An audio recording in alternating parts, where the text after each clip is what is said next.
Bangkay na ng matagpuan ang 13 anyos na lalaking nawala matapos maligo sa dagat sa Baseco sa Maynila noong August 16. Nakita po ang kanyang labi sa Navotas landfill. Balita natin ni Jomar Apresto.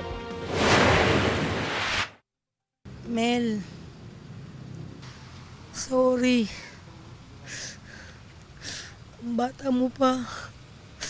Hindi na kita makikita sa paglaki mo. Makalipas ang 7 araw na paghahanap, natagpuan na ang bangkay ng 13 anyos na si Romel sa Navotas landfill na boundary na ng Obando, Bulacan. Siya ang binatilyong nawala matapos maligo sa dagat sa Baseco sa Maynila. Pagtingin ko sa picture, kahit hindi ko na siya makita yung mukha niya, sabi ko, sir, anak ko po yan. Positive po anak ko. Ramdam na ramdam ko anak ko, sir. Bagamat masakit ang nangyari, tila gumaan daw kahit papaano ang pakiramdam nila dahil nakita na ang katawan ng kanilang anak.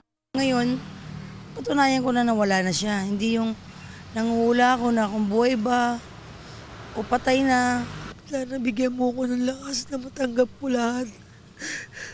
Hanggang ngayon, di pa rin ako makapaniwala. Tiyatapangan ko lang, Mel. Bigyan mo ko ng lakas, Mel. Kahapon, naihatid na sa kanyang huling hantungan si Romel. Sinagot daw ng Manila LGU ang gastos sa pagpapalibing sa biktima. Nagbigay rin sila ng tulong pinansyal para sa pamilya ni Romel. Una nang sinabi ng mga otoridad na bawal maligo sa dagat sa Baseco dahil kontaminado ang tubig.